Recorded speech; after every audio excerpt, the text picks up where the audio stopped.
It's good to speak to you in Berlin from Coventry Cathedral. It's a bit noisy here today, but I hope that you are still able to pick up what I'm saying.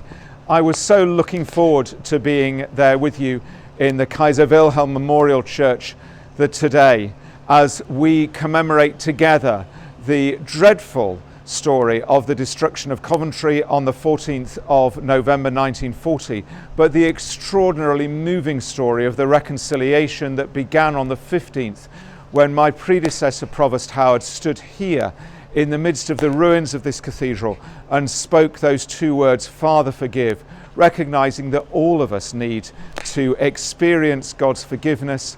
All of us need to share in that movement of reconciliation. And so what became here an act of destruction somehow, by the grace of God, became the beginning of a great movement of reconciliation. And it's immensely moving to me that you are wanting to share in this with us today. I first came to the Kaiser Wilhelm Church back in February 2013, soon after becoming dean, and was really moved by the beauty of your building and by the power of your commitment to the work of reconciliation. So my greeting comes to you today. I'm so pleased that we're united in this movement, which continues to speak to the world of the power of God to overcome the destruction that we inflict on one another and to replace it with love and peace. We turn so often to those words of St. Paul in 2 Corinthians chapter 5. God was in Christ reconciling the world to himself, and he has entrusted to us the ministry of reconciliation. I give thanks to God that we are partners in this ministry together. May God bless you, and I look forward to coming and being with you as soon as this COVID pandemic is over.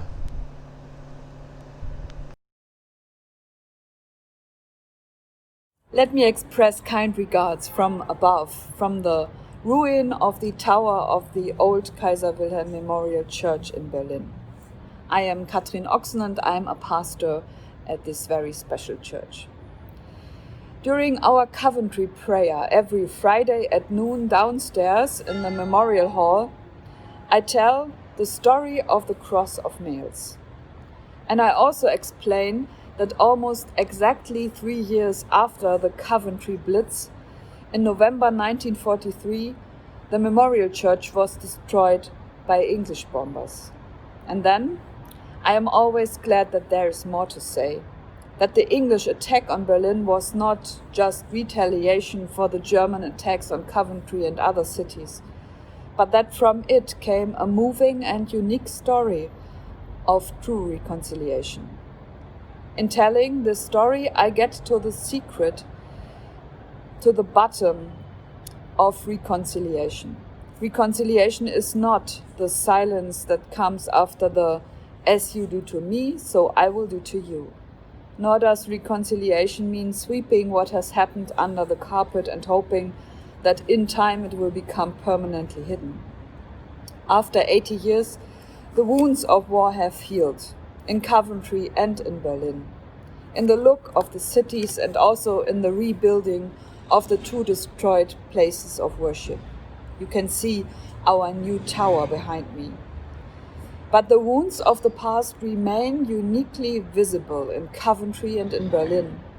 The broken past can still be seen here in the buildings. It is a visible, even tangible reminder of the gangster deeds of German history, as well as a reminder that any kind of retribution can only mean further destruction. Our churches in Coventry and Berlin form a community of suffering and of hope. They are sisters who have experienced the same things, who have to deal with the same feelings of powerlessness and rage, shame and despair. Richard Howard, the provost of Coventry Cathedral, was unable to put out the real fires in the cathedral, but his commitment to reconciliation reliably and permanently put out the fire that is too easy to ignite in the hearts of people, hatred and retribution. The cathedral will rise again and will be rebuilt and will be the pride of future generations just as it was the pride of past generations. He said this shortly after the 1940 attack, and he was right. Your church and our church have been rebuilt. The wounds of the past healed, but they are remaining visible. We experienced this in Coventry and in Berlin. Reconciliation is and remains a task for generations, and we pass it on to those who come after us. Take care and be blessed.